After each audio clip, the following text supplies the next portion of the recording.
Genesis, Kapitulo 34. Ang paglugos kay Dina. Karon si Dina nga anak ni Jacob kag ni Leah nagwa sa pagduaw sa mga babayi nga taga Kanaan. Pagkakita ni Sekem, ang anak ni Hamor nga Hebenhon, kag pangulo sadto nga lugar kay Dina, gindakop niya siya kag ginlugos. Pero nagtubo ang iya gugma kay Dina. Kag tungod kay ginahigugman niya siya, gintinguhaan niya nga maluyag si Dina sa iya. Dayon si Sekem nagsiling kay tatay niya, "Pasuguin ninyo ining dalaga, agod nga mangin asawa ko." Nabatian ni Jacob nga ang iya bata nga babaye gindagtaan, pero tungod kay ang iya mga anak nga lalaki didto sa latagon nga nagatipan sa mga hayop, naghipos lang siya anay tubtob nakaabot sila. Si Hamor nga amay ni Sekem nagkadto kay Jacob nga nagpakighambal sa iya. Sang nagahinampot halin sa latagon ang mga anak nga lalaki ni Jacob.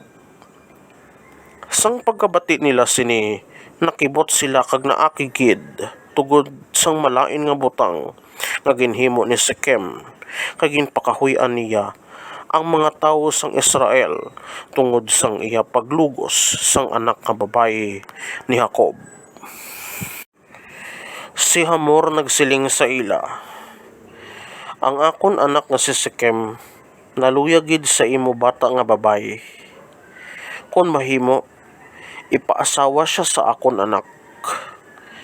Maghimo kita sing kasugtanan nga mag-alasawahaya ang aton mga kabataan. Dayon sarang kamo makapuyo sa amon duta upod sa amon.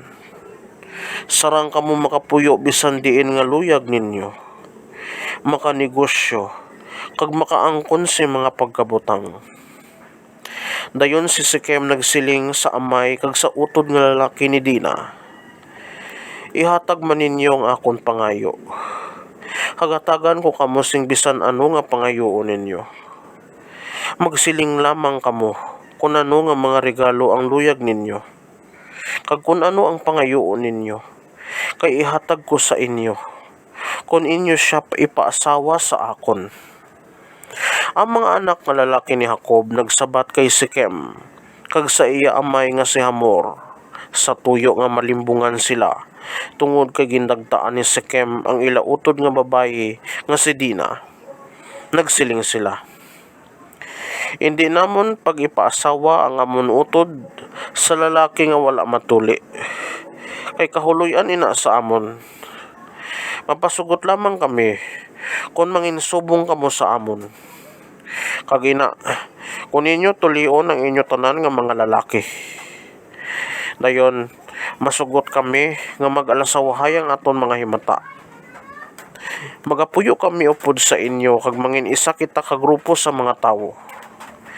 Pero kung hindi ka mo magsugot sang amon ginapangayo, hindi ka mo magpatuli, dalhon namon siya pauli." Nakita ni Hamor kag sang iya anak nga si Sekem nga ang ginapangayo daw nagakabagay man. Gani ang pamatan-on, wala na mag-usik sing tion sa paghimo sang ginapahimo sa iya, kay naluyagid siya sa bata ni Jacob nga babae.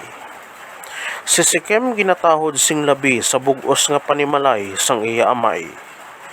Si Hamor kag ang iya anak nga si Sekem nagkadto sa ginatipunan sa mga tawo sa puwerta sang banwa, kag nagsiling sa ilang mga kasimanwa, "Ini nga mga tawo may nabyanon. Papuyon naton sila diri sa aton duta, kag hindi ninyo sila pag-anaha. Ang aton duta may lugar pa para sa ila. Pangasawon ta ang ila mga anak nga babayi, kag ipaasawa taman ang ila ang aton mga anak nga babayi. Pero ini nga mga tawo magasugot lamang sa pagpuyo pod sa aton, kag mangin isa sa aton, kung tulion ta ang tanan naton nga mga lalaki, subong sa ila. Sa ulihi, ang tanan nila nga mga kaayupan, mga pagkabutang, kag mga baka, mangin aton.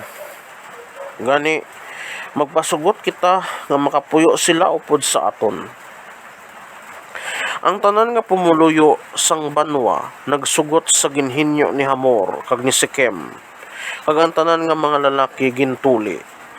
Sang makaligad ang 3 ka adlaw, sang ginhapdian pa ang mga lalaki sa ila pagpatuli, ang 2 ka anak nga lalaki ni Jacob, si Simeon kag si Levi, nga mga utod ni Dina, nagkuha sang ilang mga espada, nagsulod sa banwa nga wala mahibali, nga malain ang ila tuyo, kag ginpamatay nila ang tanan nga mga lalaki. Ginpatay nila si Hamor, kag ang iya anak ka lalaki nga si Sikem. Ginkuha nila si Dina sa balay ni Sikem, kag naglakat. Ang iban nga mga anak ka lalaki ni Jacob nagsalakay sa mga napilasan, kag ginpanguha nila ang tanan nga mapuslan nila sa banwa, tungod kay ang ila utod nga babayi gindagtaan. Ginpanguha nila ang mga karnero, mga baka, mga asno, kag ang tanan nga makuha nila sa banwa kag sa latagon. Ginkuha nila ang tanan nga mga butang nga mapuslan, gindakop ang tanan nga mga babay kag kabataan, kag gindala nila ang tanan nga makuha nila sa mga balay. Si Jacob nagsiling kay Simeon kag kay Levi, ginhatagan ninyo ako sing palaligban, karon na mga Kanaanhon, ang mga Peresnon, kag ang tanan nga mga pumuluyo sang duta, nagadumot sa akon. Wala ako sing madamo nga mga tinawo. Kung magtingob sila sa pagsalakay sa akon, ang aton bugos nga panimalay, maubos gid kalamatay. Pero nagsabat sila, hindi mahimo ang amon utod nga babayi. Pagakabigon nga daw kaangay nga isa ka babayi nga nagabaligya sang iya dungog. Mga kaabyanan, inyo bantayan ang aton masunod nga episode nga amo ang Genesis Kapitulo 35. Madamo gid nga salamat.